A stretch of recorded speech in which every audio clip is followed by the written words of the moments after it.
นั่นแหละบัดนี้เวลาแห่งการสาธยายมนต์ทำวัด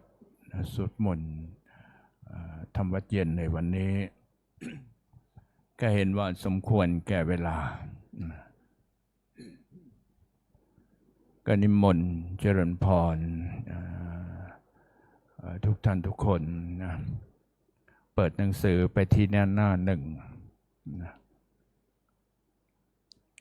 และจะได้สาธยายคำบูชาพระรัตนตรัยเป็นต้นเป็นระดับแรกนะต่อไปก็นิมนต์เจริญพรคบเข่าขึ้นนะกราบพระรัตนตรัยก่อนอัญชรีวันทาอภิวาท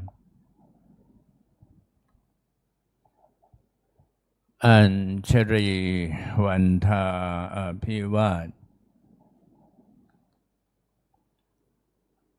อัญชรีวันทาอภิวาทอัญชรีวันทาอัญชรีเปิดหนังสือไปที่หน้าหนึ่งเล่มใหญ่เล่มขาวก็ขออนุญาตขอการพระมหาเถรานุเถระในการที่จะได้นำสวดมนต์ทำวัดเย็นต่อไป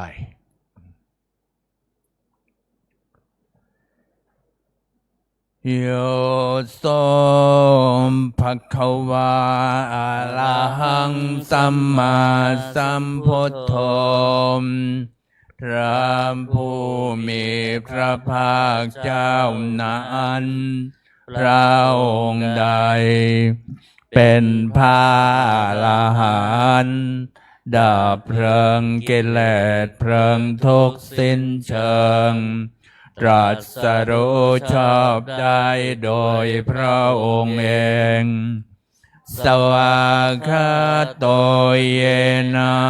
ภควตาธัมโม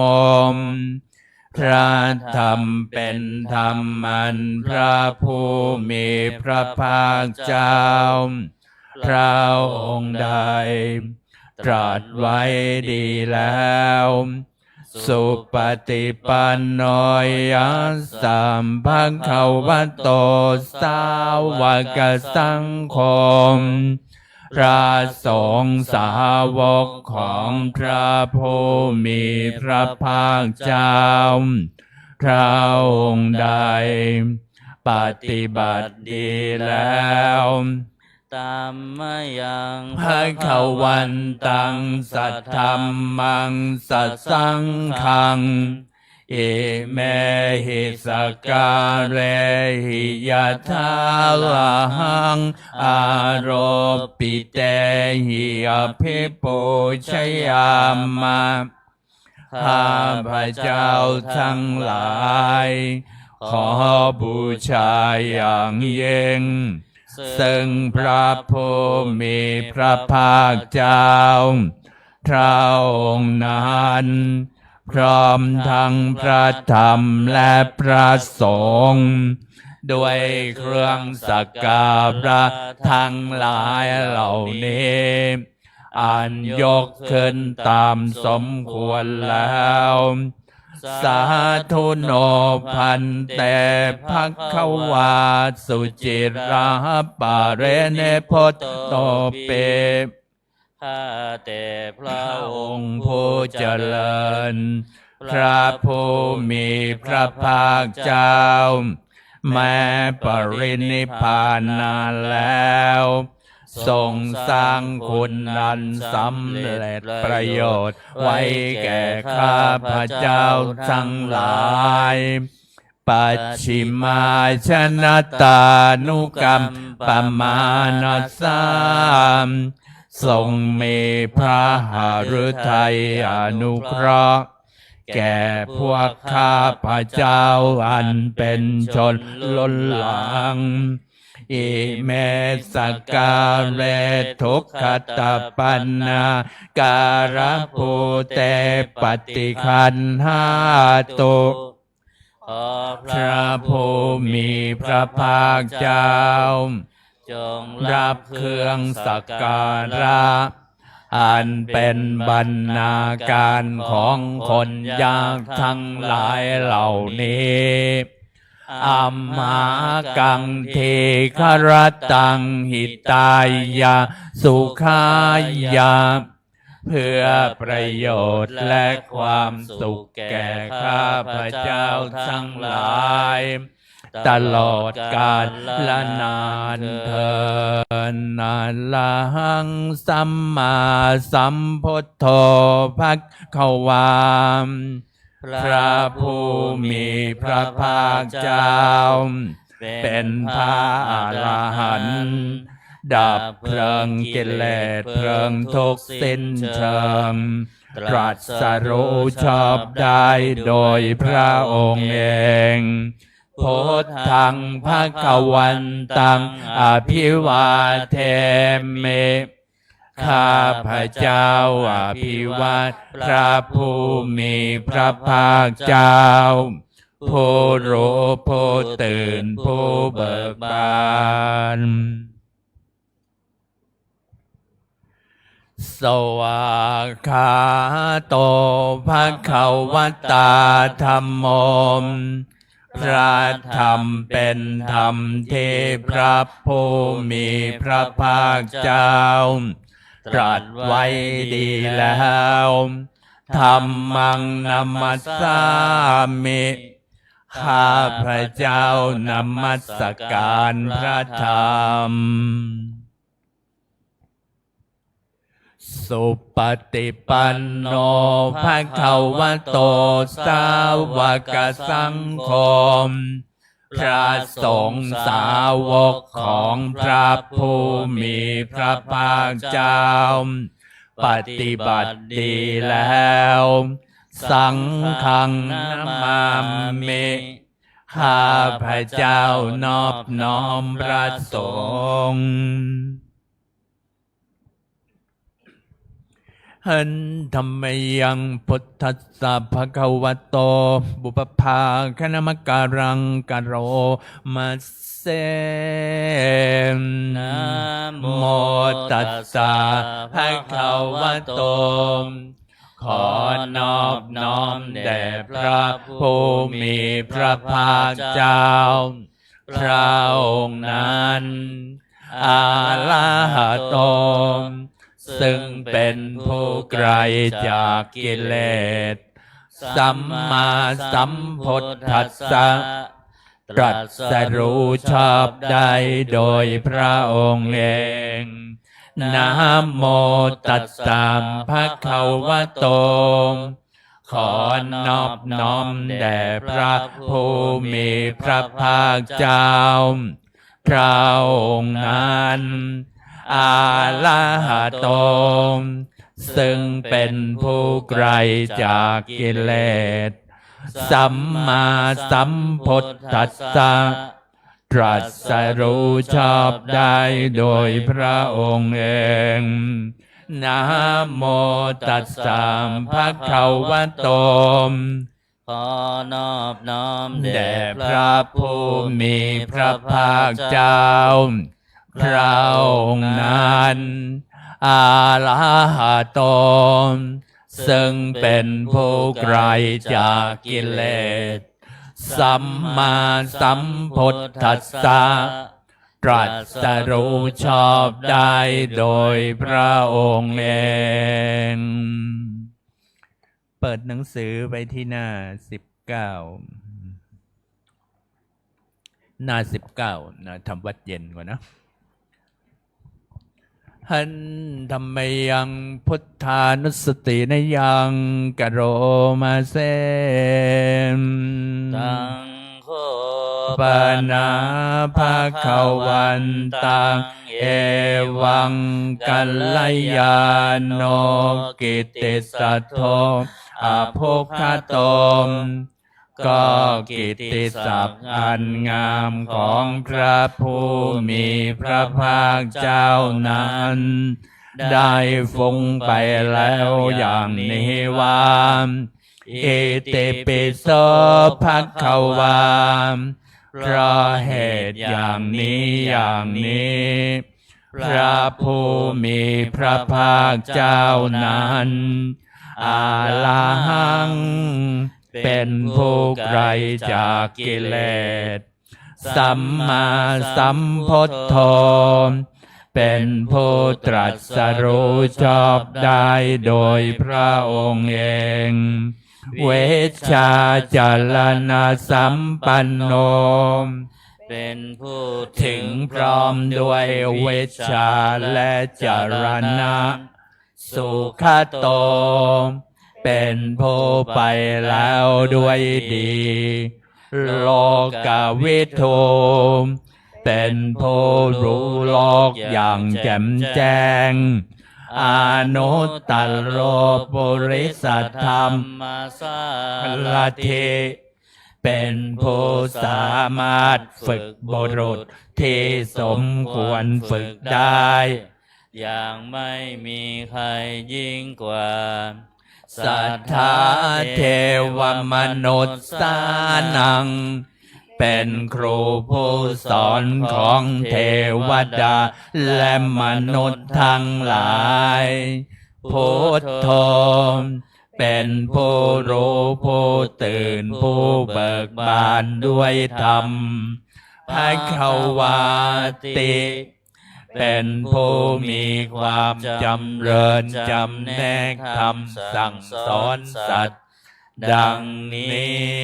ดัมมยังพุทธาภิคิติงกโรมาเสพุทธวาระหันตวรตาทิคุณาภิยุตโต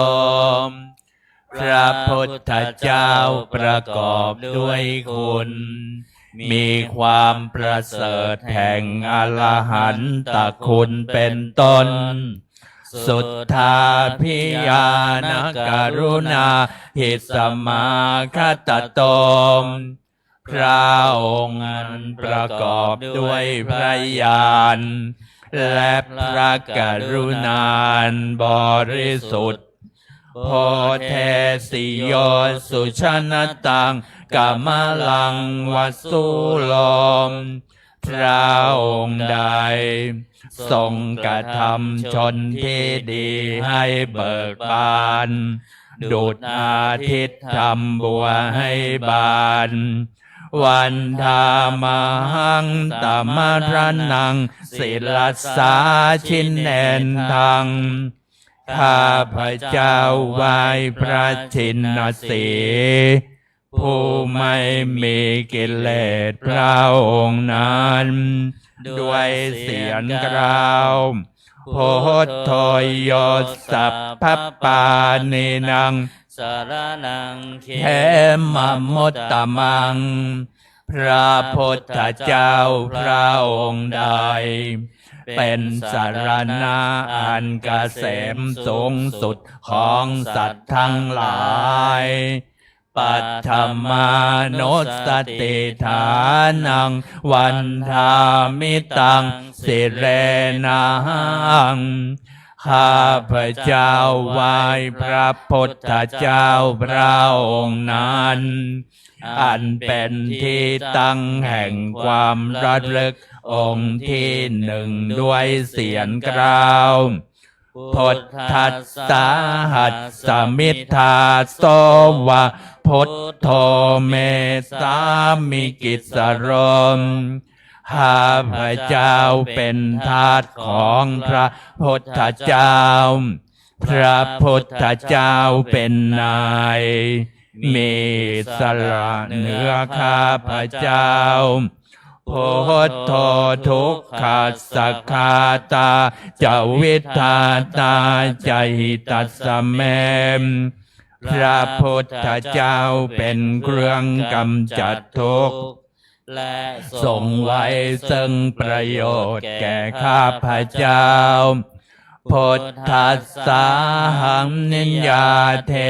เมสาวิรันจิเวตันจิตทังข้าพระเจ้ามอบกายถวายชีวิตนี้แด่พระพุทธเจ้าวันทันโตหังจริสามิพุทธัสเสวัสสุโพธิตังข้าพระเจ้าผู้ไว้อยู่จากประพฤติตามซึ่งความตรัสรู้ดีของพระพุทธเจ้านาทิเมสารนังอัญญังโพธโธเมสารนังวลังสารณะอื่นของข้าพระเจ้าไม่มีพระพุทธเจ้าเป็นสารณะอันประเสริฐของข้าพระเจ้าเอเตนะสัจจวัชเชนวันตยังสัทธุสาสเนด้วยการกล่าวคำสัตย์นี้ข้าพระเจ้าพึงเจริญในพระศาสนาของพระศาสดาพุทธังเมวันธรรมาเนนยังปุญญังปัสสุตังอิทาข้าพระเจ้าผู้ไว้อยู่ซึ่งพระพุทธเจ้าได้ขวนขวายบุญใดในบัดนี้สัพเพปิอันตรายาเมมาเอสุงตัสสเตชะสามอันตรายทั้งปวงอย่าได้มีแก่ข้าพระเจ้าด้วยเดชแห่งบุญนั้นกายเยนะวาจายวะเจตสาวะด้วยกายก็ดีด้วยวาจาก็ดีด้วยใจก็ดีพุทเทกุกัมมังปะกตังมะยายัง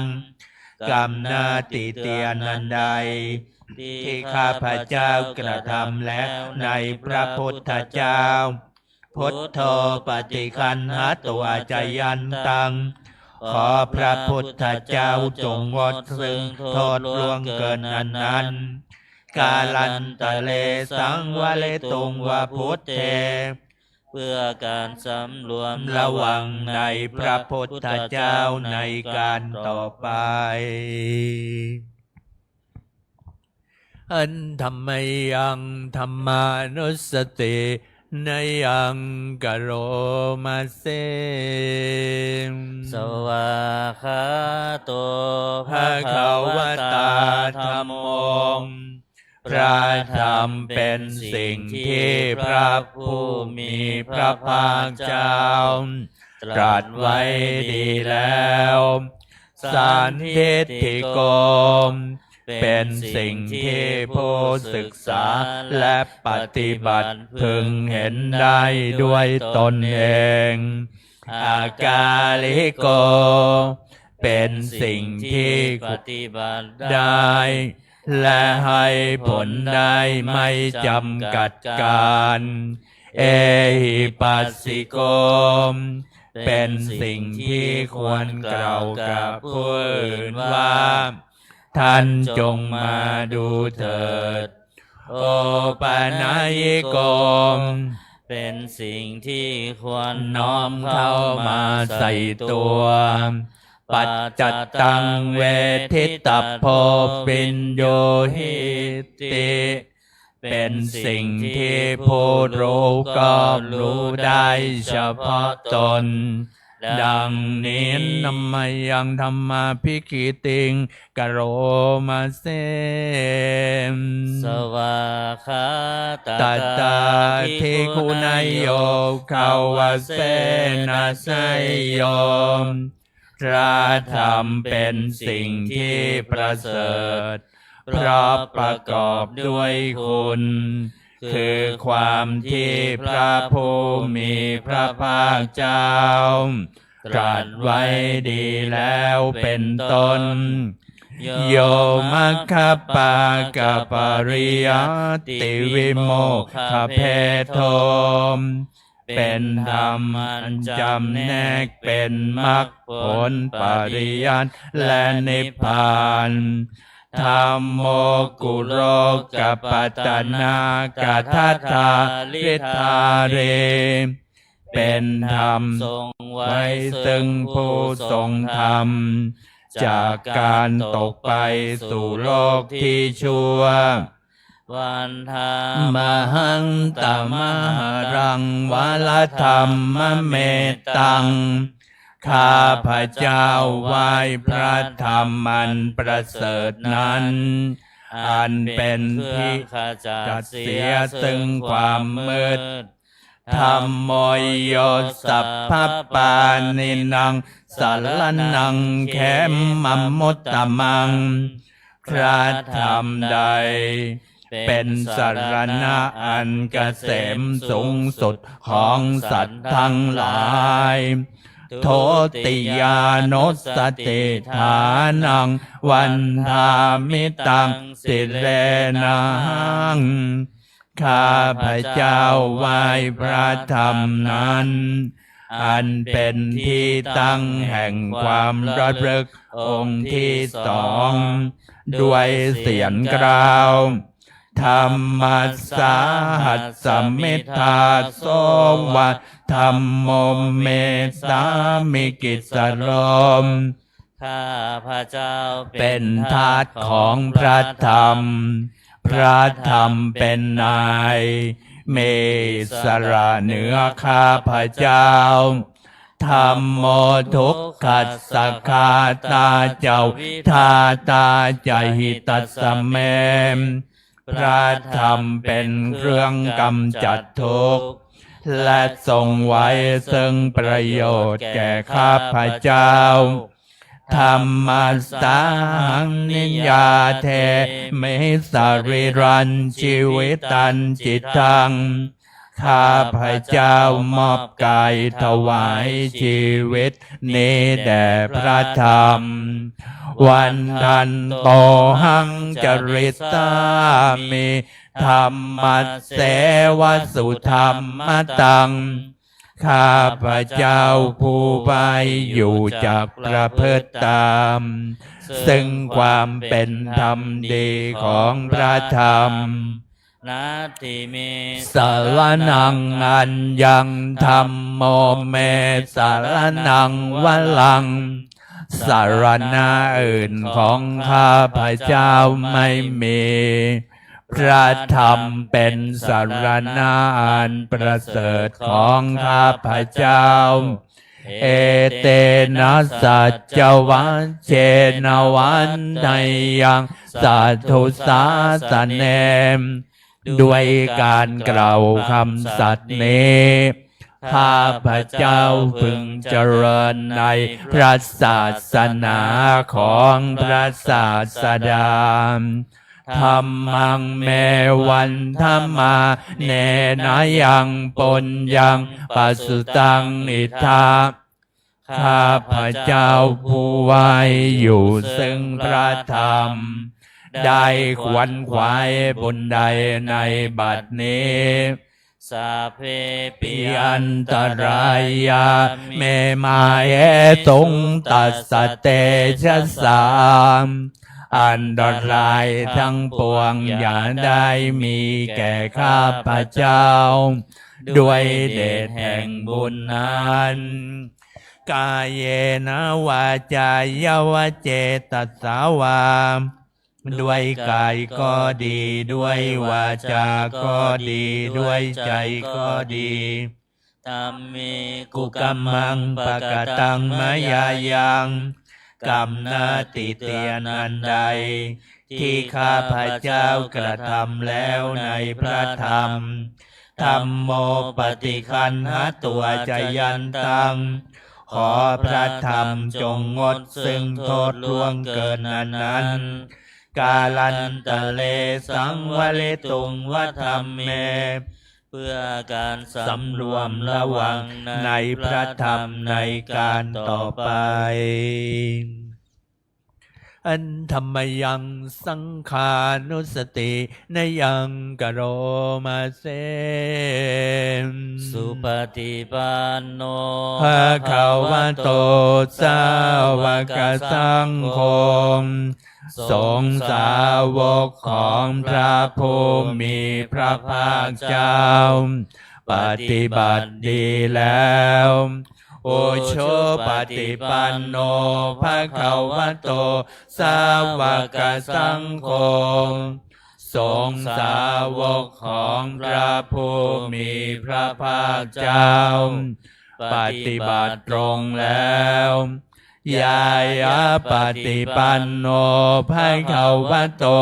สาวกสังโฆสงฆ์สาวกของพระผู้มีพระภาคเจ้าปฏิบัติเพื่อรู้ธรรมเป็นเครื่องออกจากทุกข์แล้วสามีจิปปฏิปันโนภะคะวะโตสาวกสังโฆสงฆ์สาวกของพระผู้มีพระภาคเจ้าปฏิบัติสมควรแล้วยาทิทังได้แก่บุคคลเหล่านี้คือชัตตาริปุริสยุคานิอัตถปุริสบุคคลาคู่แห่งบุรุษสี่คู่นับเรียงตัวบุรุษได้8บุรุษเอสะภะคะวะโตสาวกสังโฆนั่นแหละสงฆ์สาวกของพระผู้มีพระภาคเจ้าอาหุนายโยมเป็นสงควรแก่สักการะที่เขานำมาบูชาปาหุนายโยมเป็นสงควรแก่สักการะที่เขาจัดไว้ต้อนรับทักขินายโยมเป็นผู้ควรรับทักษิณาทานอัญชลีกานิยมเป็นผู้ที่บุคคลทั่วไปควรทำอัญชลีอนุตตลังปุญญเขตังโลกัสสาติเป็นเนื้อนาบุญของโลกไม่มีนาบุญอื่นยิ่งกว่าดังนี้นัมมยังสังฆา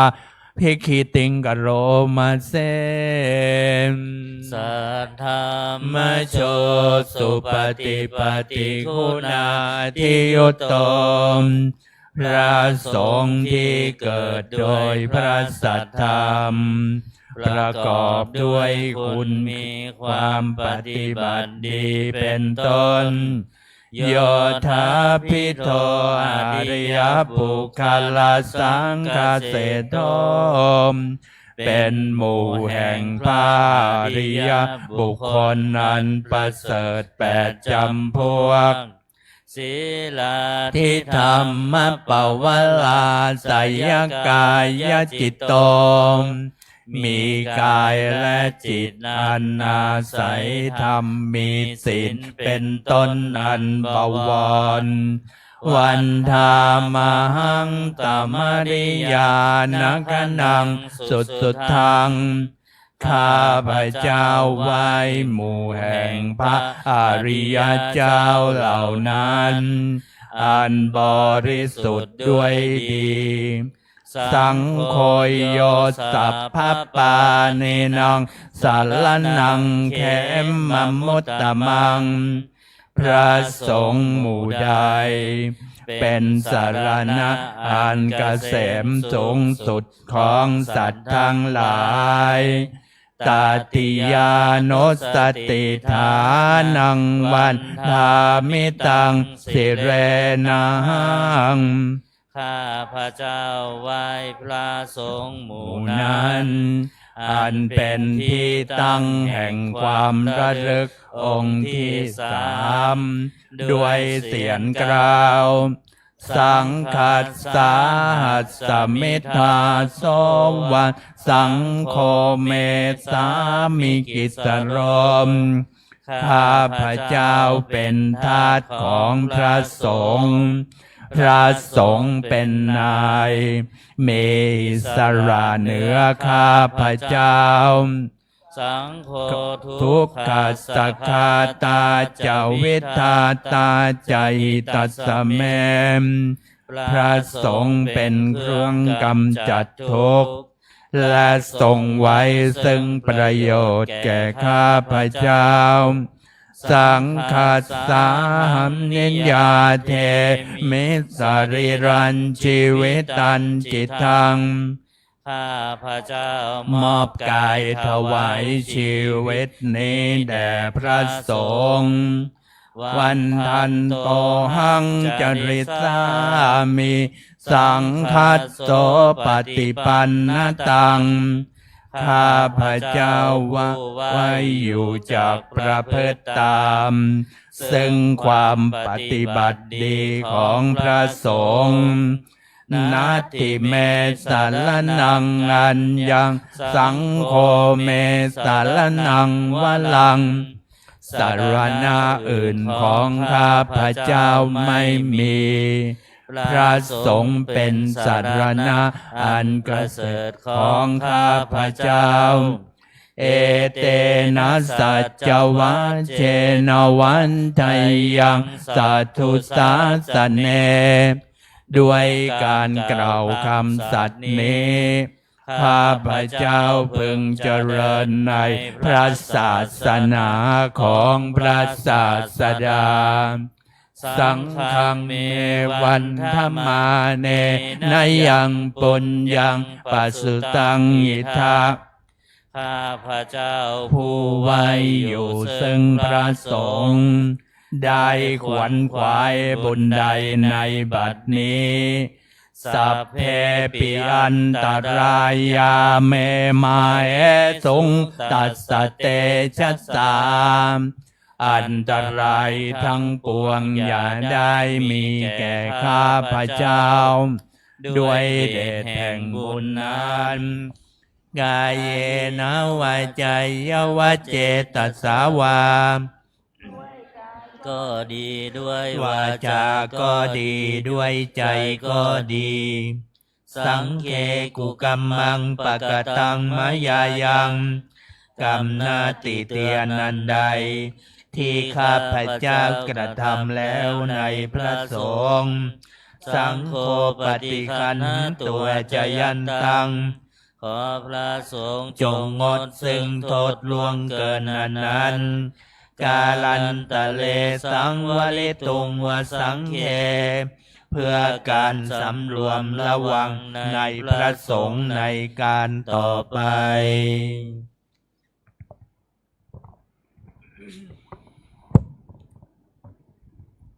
เราเปิดหนังสือไปที่หน้า38นะก็ได้จะสวดโอวาทปฏิโมกข์บทโอวาทปฏิโมกข์นี้ก็พระองค์ก็ใช้สวดครั้งที่ภิกษุ1,250 รูปมาพบกันที่พระเวรุวันโดยไม่ได้นัดหมายครั้งนั้นก็หลังจากที่ออกพรรษาแล้วพรรษาแรกที่พระพุทธเจ้าได้อธิษฐานเป็นบรรพชิตอันธรรมยังโอวาปฏิโมกขคาทายโยพนามาเสมสัพพะปะปัสสะการนังการไม่ทำบาปทั้งปวงกุศลสุปสัมปทานการทำกุศลให้ถึงพร้อมสัจจิตตปริโยทปนังการชำระจิตของตนให้ขาวรอบเอตังพุทธานาสสนังทำ3 อย่างนี้ เป็นคำสั่งสอนของพระพุทธเจ้าทั้งหลายขันติปรมังตโปติติฆาขันติคือความหมดกลั้นเป็นธรรมเครื่องเผากิเลสอย่างยิ่งนิพพานังปรมังวัฏันติพุทธา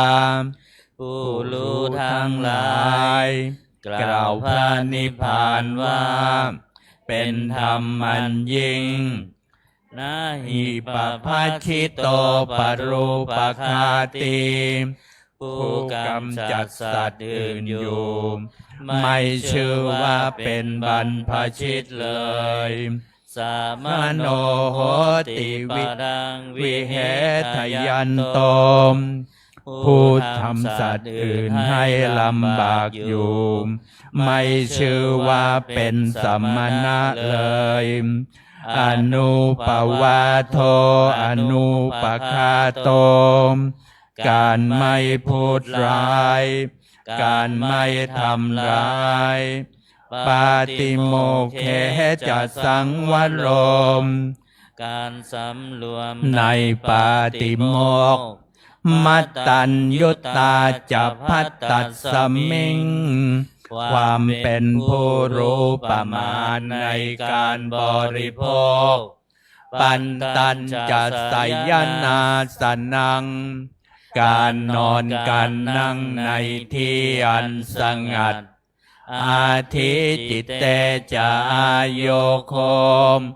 ความมันประกอบในการทำจิตให้ยิ่งเอตังพุทธานัสสะสนังทำ6อย่างนี้เป็นคำสั่งสอนของพระพุทธเจ้าทั้งหลายเปิดมาที่หน้า27ย้อนมาหน้า27นะแล้วก็จะได้สาธยายสวดปัจจัย4ที่เราได้บริโภคและใช้สอยผ่านไปแล้วตั้งแต่เช้าในวันนี้มาจนถึงปัจจุบันนะอันธรรมยังอติตปัจเจเวคณาปะทังพนามาเสมอาชมยาปัจเจเวคิตวายังจีวรังปริพุตังจีวรใดอันเรานุ่งห่มแล้วไม่ทันพิจารณาในวันนี้ตังยาวันเทวสีตัสสะปฏิฆาตายาจีวรนั้นเรานุ่งห่มแล้วเพียงเพื่อบำบัดความหนาวอุณหัสสะปฏิฆาตายาเพื่อบำบัดความร้อนดังสมกัสสวาตาตปัสสิริงสัพพสัมผัสสานังปฏิฆาตายาเพื่อบำบัดสัมผัสอันเกิดจากเหลือบยุงลมแดด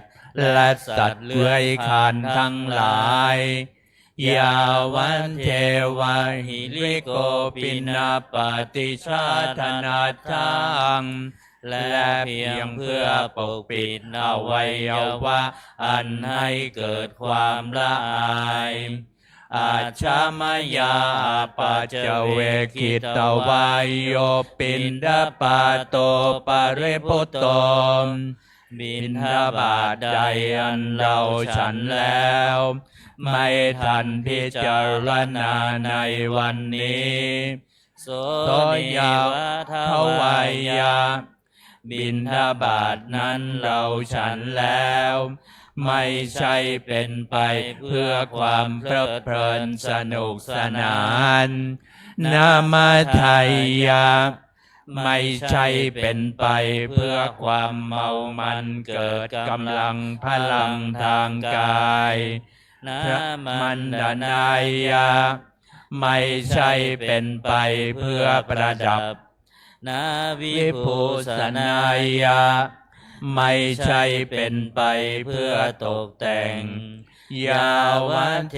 วะอิมัสสกายัสสทิติยา แต่ให้เป็นไปเพื่อความตั้งอยู่ได้แห่งกายนี้ยาปนายา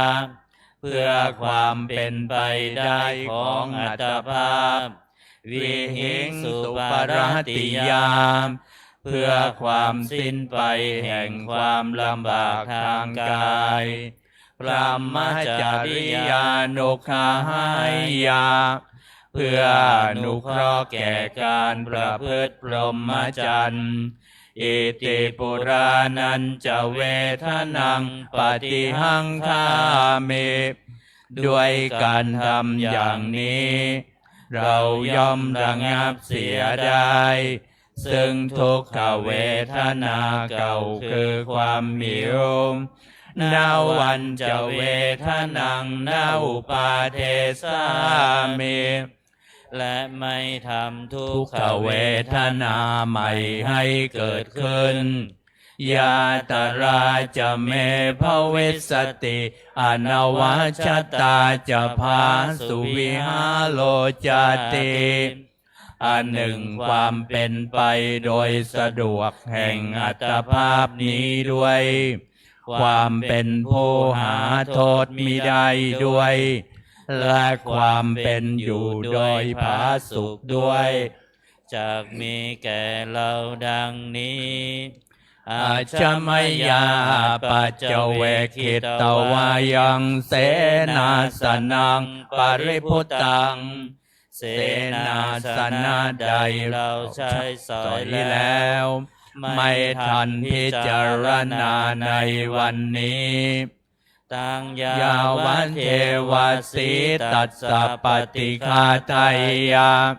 เสนาสนะนั้นเราใช้สอยแล้ว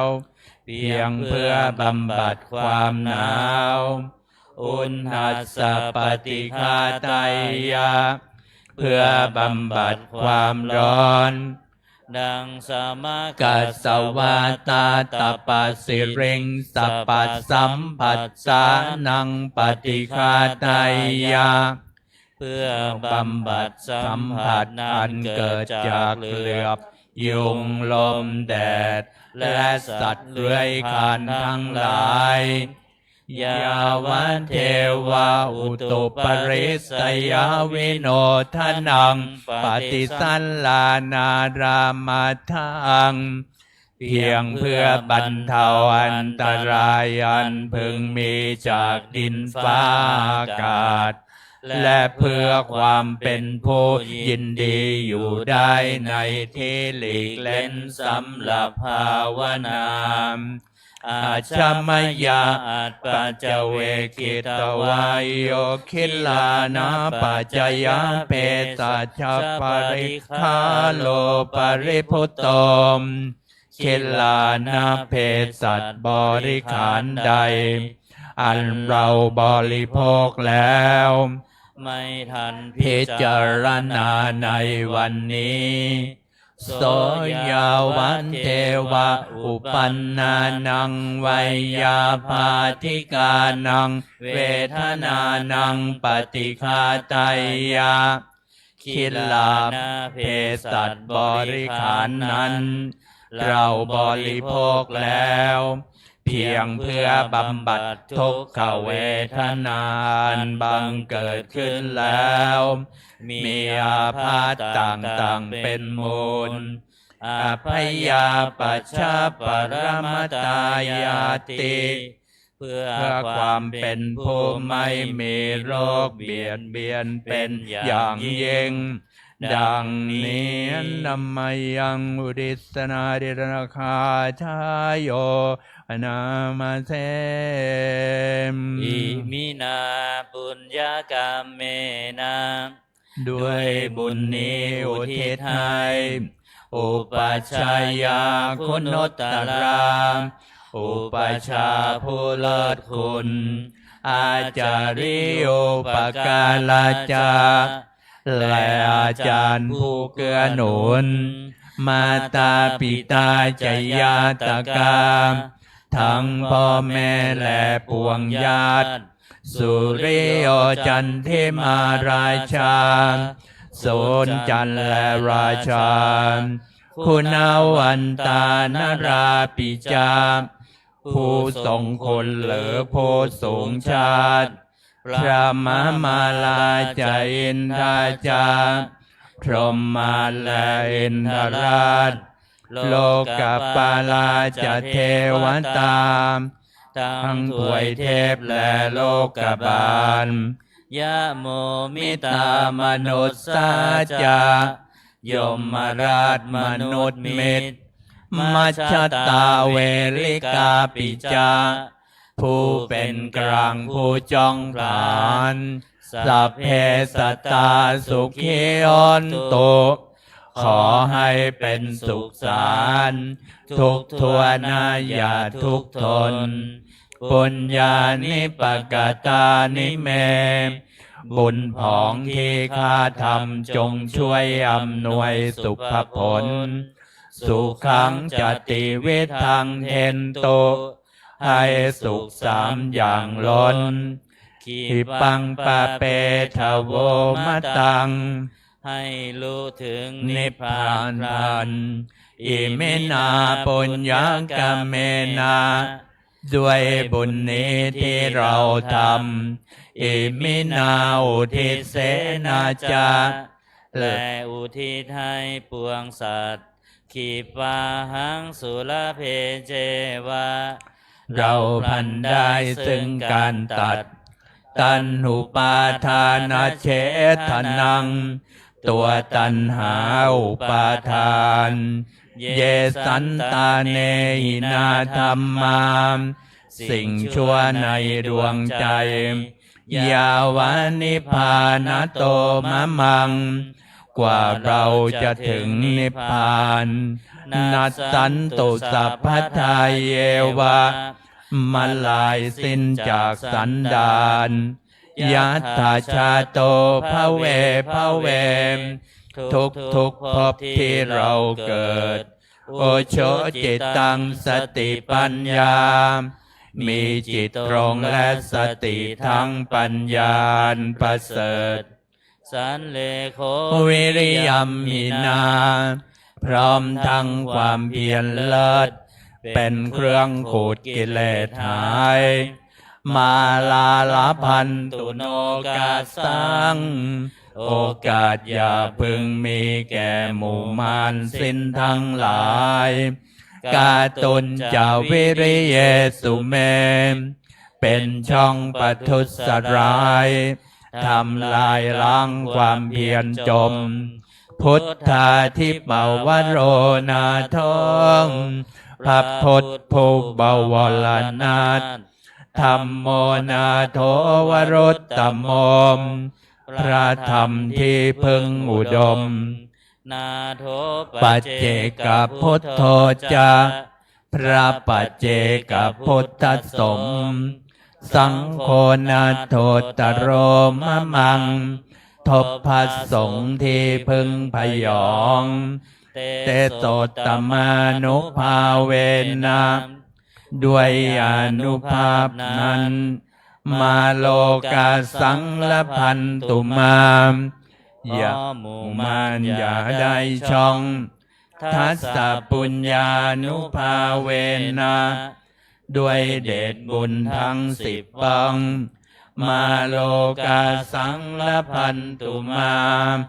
อย่าเปิดโอกาสแก่มารเถิดวันนี้เป็นวันอาทิตย์นะเราก็จะเจริญพุทธมนต์สักนิดหนึ่งเปิดหนังสือไปที่หน้า51นะชุมนุมเทวดาไม่ต้องวาดตามนะเรตวันนะเมตังสเมตามพัทธานตามอวิคิตาจิตตามปริตัง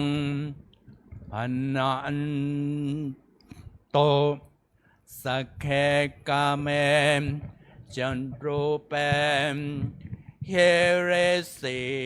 คารัตเตมจันตาริ แค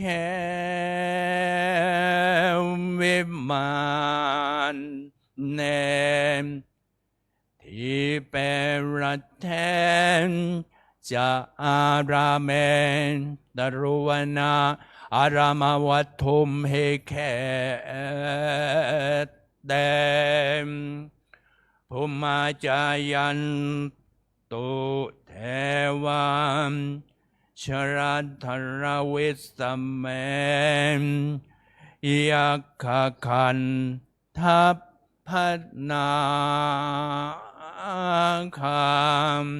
เดทันตาสันติเกยัง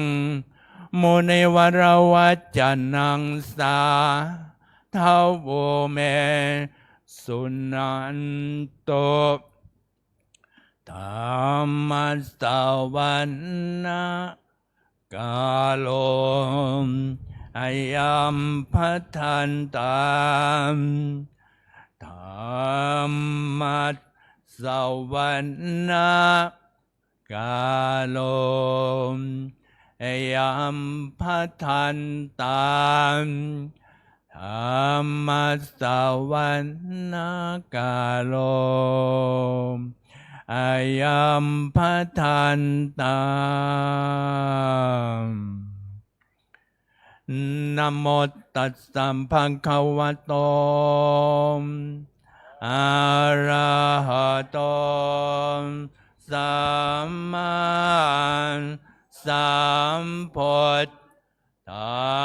สสะนะโมตัสสะภะคะวะโตอะระหะโตสัมมาสัมพุทธัสสะนะโมตัสสะภะคะวะโตอะระหะโตสัมมาสัมพุทธัสสะพุทธังสรณังคัจฉามิธัมมังสรณังคัจฉามิสังฆังสรณังคัจฉามิทุติยมปิพุทธังสรณังคัจฉามิทุติยมปิธัมมังสรณังคัจฉา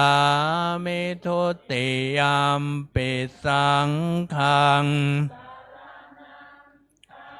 ฉามิทุติย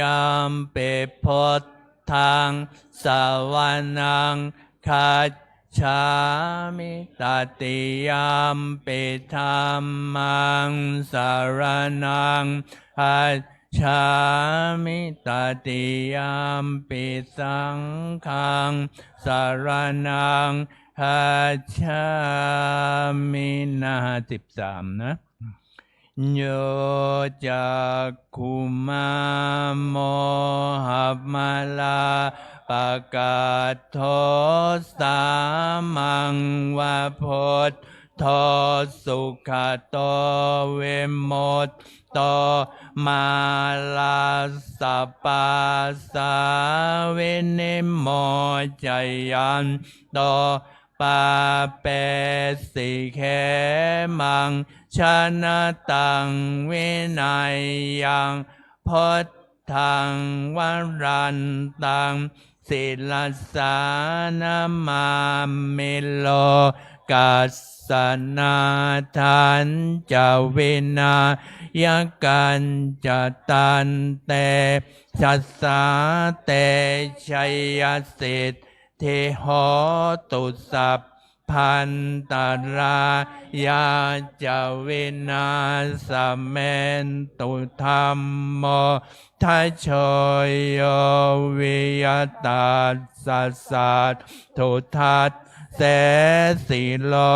กัสสวิสุทธิ อิมาคัง นิญญาณิโกธรรมัทราทัสสารีสาตาวะโหสันติการโรสุจินโนธรรมังวลันตังศิลสานัมมามิโมหัปปทารังอุปสันตถาหังตันเตชะสะเตชัยสิทธิโหตุสัพพันตรายาจาวินาสเมนตุสัตธรรมเสนาสุขตานุโคยโยโลกัสสปะปุกิเลสเชตาสันโตสยังชะโกจัสสวะคาตธรรมังวิธิตังกโรติสังขังวลันตังศิลสานามามิพุทธานุพุทธังสัมมาเสลทิเทงตันเตชัสสะเตชัยสิทธิโหตุสัพพันตรายาจาวินาสเมนโตสัมพุทเทอาทเวสันจัตวาทัสสันจัสสหันสเกปัญจสัตตสหัสสาเนนามาเมเสลัสสะอาหังเตสังธรรมันจะสังขันจะอาทะเลนานามามิหังนามาการานุภาเวนะหันตวาสัพ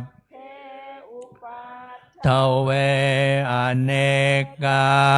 นตรายาปิวินัสสันตุอาเสสะโตสัมพุทเทปัญจปัญญาสัญจจตุเวสติสหัสสเกทัสสะสัตตสหัสสาเนนามามิสิลัสสะอาหังเตสังธรรมันจะสังขันจะอา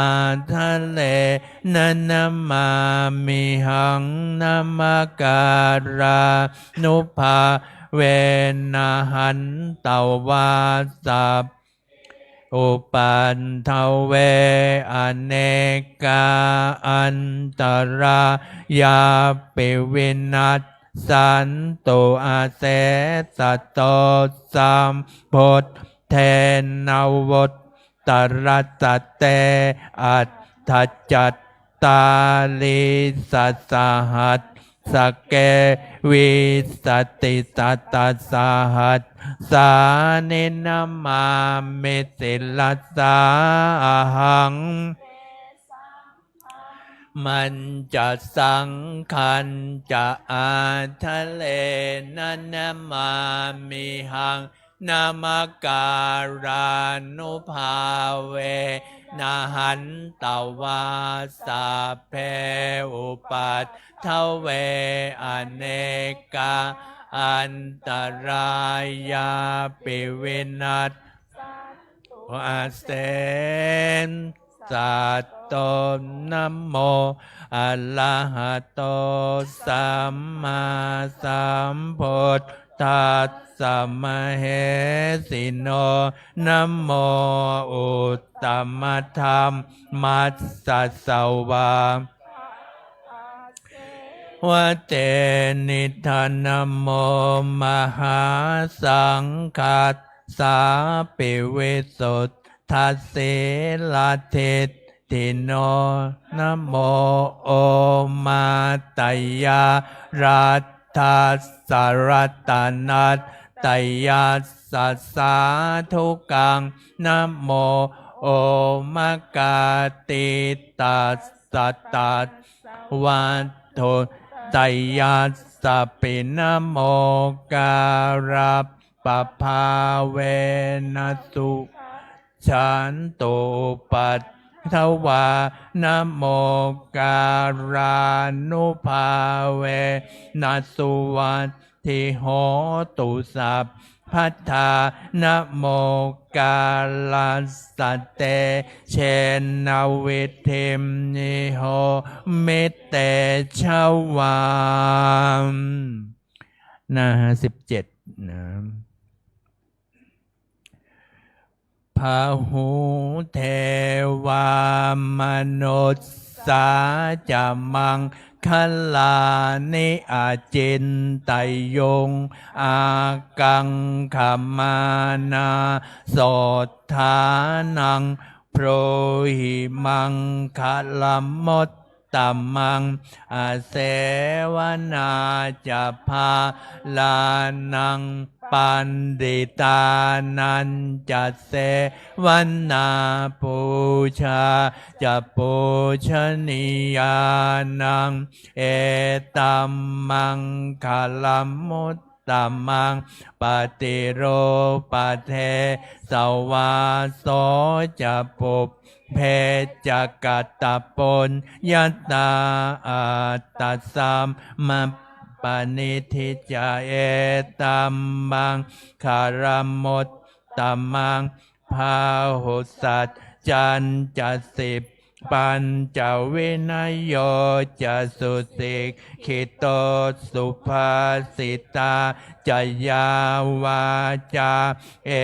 ตัมมังคารมุตตัมมังมาตาปิโตปัฏฐานังปุตตถา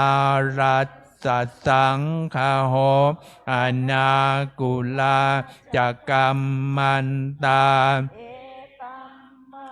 คารมุตตัมมังทานันจะธรรมมัจจริยาจยาตกานันจะสังฆโหอนวาชานิกัมมานิเอตัมมังคารมุตตัมมังติวิรติปาปา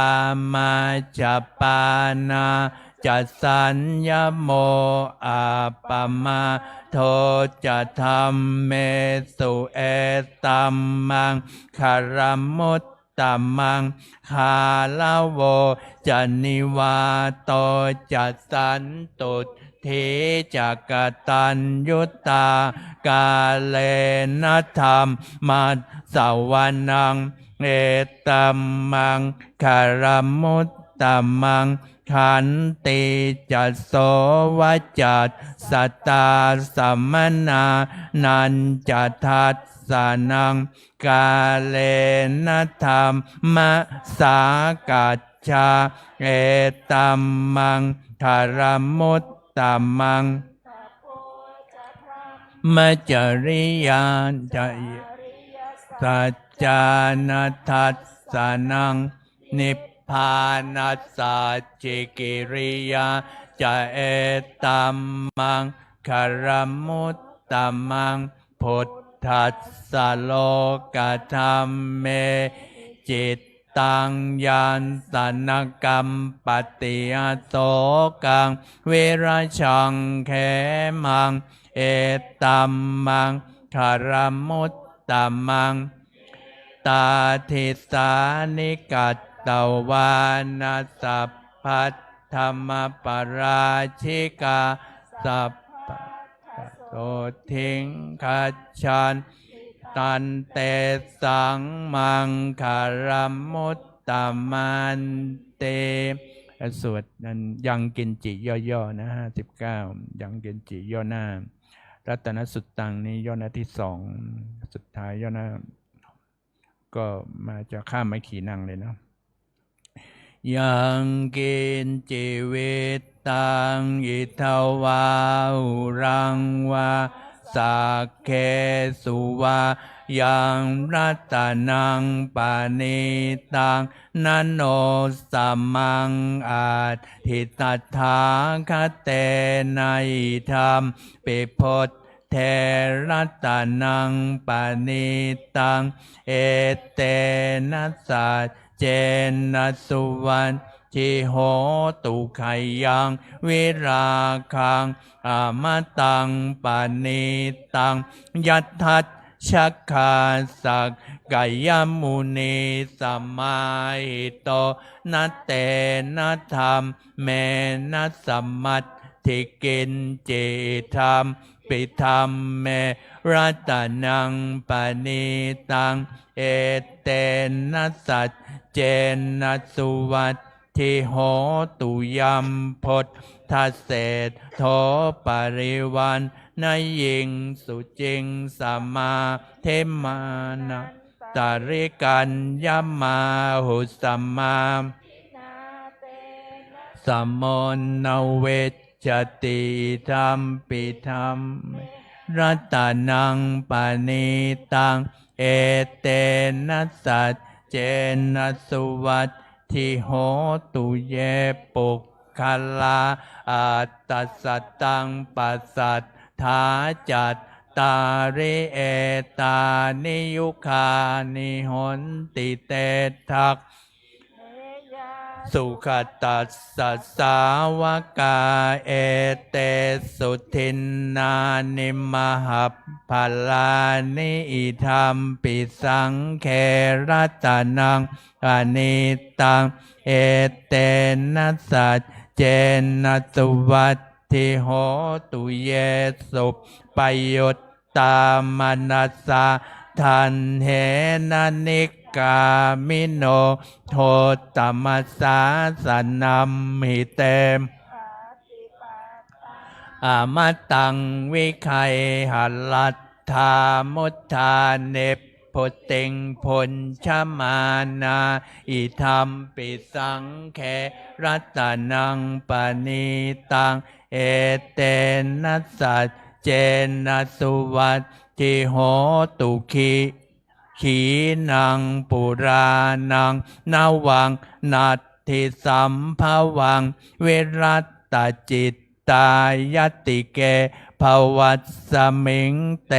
ขีนพิชาอวิรนฉันทานิปันติทีลายทายัมปทิโปนิธรรมปิสังเครัตนังปณิตังเอเตนะสัจเจนะสุวัตถิโหตุกาลนิยมัตถกุสเลนยันตังสันตังปัฏฐังอภิสเมจัสสักโกอุชุจัสสุชุจัสสุวจโจจัสสมุทุอนัตติมานิตุสโกจัสสุพโลจะอัปปกิจโจจัสสัลลาหุกวตนันนิโยจันนิปโกจะอัปปคัพโพกุเลสุอนันโนคิตโทนัจจคุตทังสัมมาจัลเลกินจิเยนะวินโยปะเรอุปวัฏไทยงสุขิโนวาแคมิโนโหนตุสัพเพสัตตาภวันตุสุขิตัตตาเกจิปานโพตัตถิตัสสาวาทาวราวาอนาวเสสาธิคาวาเยมหันตาวามัชชิมารัสสกาอนุกัทุราทิตถาวาเยจะทิตถาเยจะทุเลวสันติอวิทูเลภูตาวาสัมภเวสีวาสัพเพสัตตาภวันตุสุขิตัตตานิกุเพธรรม เยทกัตถจินังกินจิพยาโลสนาปฏิคัสสัญญานัญญมัญญัสสะทุกขมิจฉัยยมาตาฐานิยังปุตตังอายุสาเอกปุตตมโนรักเขเอวัมปิสัพพะโพเตสุมานัสสัมวะเยอปริมาณังเมตัญจะสัพพะโลกัสสะเมงมานะสัมภาวะเยอปริมาณังทางอโทจติริยันจะสัมปาตังอเวลังอสสปัตทังติทันจารังนิสินโนวาสยาวัตตาสวิคตมิโทเอตังสติงอทิตไทยพรามเมตังวิหารังอิธามาโหเตเทนจานุปคัมศีลวาทัสสะเนนะสัมปันโนกาเมสุวินัยยะเขทังนาหิชาตุคัพภัสสัยยังปุณเรติติเปิดมาหน้า78แล้วเนาะหน้า78นะอภยปริตัง78ยันทุนนิมิตตังอวมังคัลลันจโยจามนาโปสกุณัสสัสสัตโทปาปักขโหมโทสุปินังอากันตังพุทธานุภาเวนวินาสเมนตุยันทนเนเมตตังอวมังคัลลันโยจามนาโปสกุณัสสัสสัตโทปาปักขโหโทสุปินังอากันตังธรรมานุภาเวนวินาสเมนตุยันทนมังคัลลันจโยจามนาโปสกุณัสสัสสัตโทปาปักขโหโทสุปินังอากันตังสังขานุภาเวนวินาสเมนตุทุกขปัตตาจนิพทุกขพยาปัตตาจนิพพยาโสกัปปัตตาจนิพโสกาหนตุสัพเพปิปานิโนเอตาวัตตาจะอัมเหหิสัมปะตังปุญญาสัมปะทังสัพเพเทวานุโมทันตุสัพพสัมปติสิทธิยาทานังสีลังลักขันตุสัพพัทธาภาวนาพิลตาหนตุขัดฉันตุเทวตาคตาสัพเพพุทธาภลปตาเจกานันจะยังพลังอรหันตาจะเทเชนรักขังพันธามิสัพพะโสมภวตุสัพพมังคลังรักขันตุสัพพะเทวตาสัพพะพุทธานุภาเวนัสสัทธาโสทิภวันตุเตภวตุสัพรักขันตุสัพพะเทวตาสัพพะธรรมานัสสัทธาโสทิภวตุสัพพมังคลังรักขันตุสัพพะเทวตาสัพพะสังฆานุภาเวนัสสัทธาโสทิ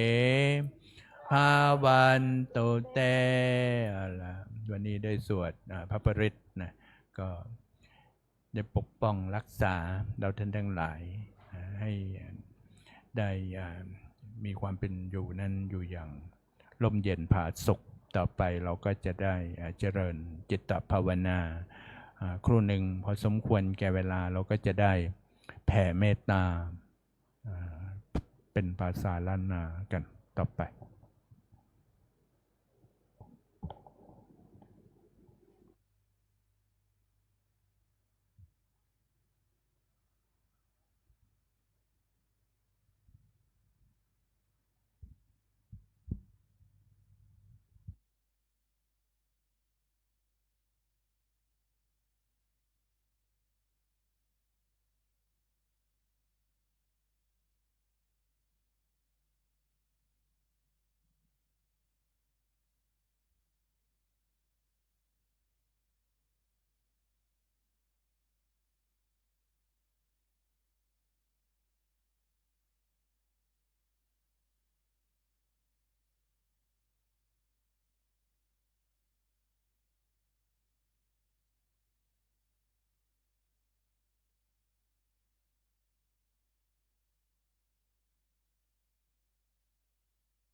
เห็นว่าสมควรแก่เวลานะก็ใครจะออกจากสมาธินะทำความรู้สึกตัวขยับขยายอิริยาบถนะแล้วหยิบหนังสือเล่มใหญ่ขึ้นมาเปิดไปที่หน้า66นะหน้า66แผ่เมตตาหยาดน้ำกรวดน้ำเป็นภาษาล้านนาพื้นเมืองนะ โหนตุไม่เอาโหตุนะ3 บรรทัดแรกส่วนบรรทัดหลังๆก็เป็นโหนตุซึ่งเป็นหลักไวยากรณ์นะมันก็จะได้ความหมายที่ถูกต้อง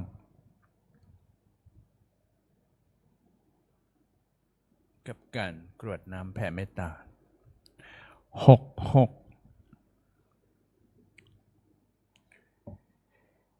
อิทังทาน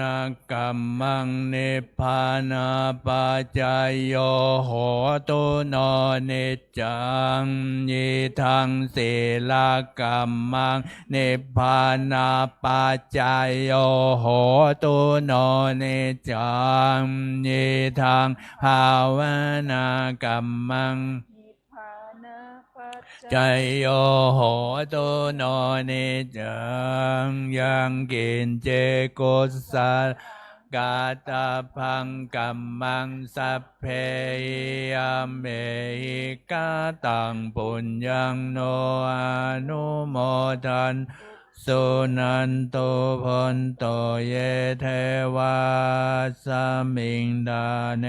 อาทิหัตตาทิขายุกาสัทธาโอนสัพสัตตาสุขีอัตตานังปาริหารันโตมาตาปิตาตาหนตุทุกขาปามุญจันตุสัพเพยาตากาสุขิตาหนตุทุกขาปามุญจันสัพเพอายาตากาสุขิตาหนทุกขาปามุญจันตุสัพเพ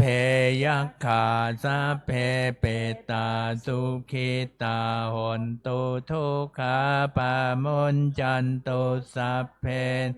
คัตตาสุขิตาหนตุทุกขาปามุญจันสัพเพเทวาสุขิตาหนตุทุกขาปามุญจันตุเพอาจาริโยปัจจายาสุขิตาหนทุกขาปามุญจันตุติโยสามิชันตุโว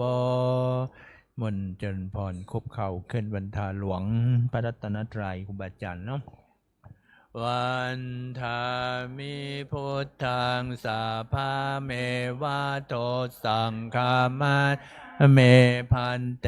วันทามิธรรมังสาภาเมวะโตสังฆามาธาเมพันเตวันทามิกังสาภาเมวะโตสังฆามาธาเมพันเตวันทามิคารูปัจจาจาริเยสาภาเมวะโตสังฆามาธาเมพันเตวันทามิกัมมัฏฐานังสาภาเมวะโตสังฆามาธาเมพันเตวันทามิอาลาเมพัทธาสีมังสาภาเมวะโตสังฆามาธาเมพันเตวันทามิเจติยังสาพังสาภัฏฐาเนสุปฏิทิตาสาลีลาธาตุมหาโพธิงพุทธาลูปังลังสัทธานาคาโลเกเทวะโลเกพระมะโลเกชัมโพธิเปลังกาทิเปสาลีลาธาตุโยเกสาธาตุโยอาลาหันตาธาตุโยเจติยังคันธาโกเตงจตุลาสิติสหัสธรรมขันเทสะเพสังปาทะเจติยังอหังวันทามิสัพพะโสอัญชรีวันทาอภิวาทอัญชรีวันทาอภิวาทอัญชรีวันทาอภิวาทอัญชรีวันทาอัญชรีวันทาน้อยรัตนตรัยนะ สาธุวันทามิพันเตสัพพังอปัลลทังมัทธเมพันเตมยากาตังปุญญังสามินาอนุโมทิตาพังสามินากตังปุญญังไมหังตาทัตฟังสา สาธุสาธุอนุโมทามิ อัญชรีวันทาภิวาทอัญชรีวันทาภิวาทอัญชรีวันทาภิวาทอัญชรีวันทาอัญชรีกราบพระรัตนตรัยก่อนเนาะอะระหังสัมมาสัมพุทโธภะคะวาพุทธังภะคะวันตังอภิวาเทมิสวากขาโตภะคะวะตาธัมโม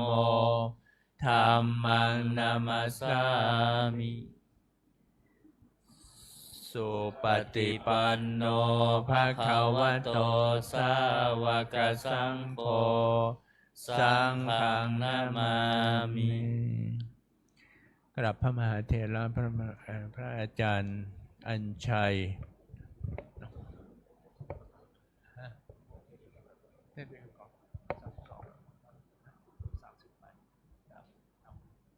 ถึง30ก็ต้องพูดอ่ะถึง30ไหม30ถึง20อ่ะไม่ถึง30เนาะโอเคเด็กการพระมหาเถระก่อนพระอาจารย์อัญชัยเนาะชัยยาอย่างโหภากโรนะอัญชรีวันทาอภิวาทอัญชรีวันทาอภิวาทอัญชรีวันทาอภิวาทอัญชรีวันทาอัญชรีต่อไปก็แม่ชีโยคี ขอเชิญแม่ชีและโยคีทุกท่านกราบพระมหาเถระพระอาจารย์อัญชัยประภากโรค่ะอัญชลีวันทาอภิวาทอัญชลีวันทาอภิวาทอัญชลีวันทาอภิวาทอัญชลีวันทาอัญชลีสาธุจตารโอธรรมาวัฏันติ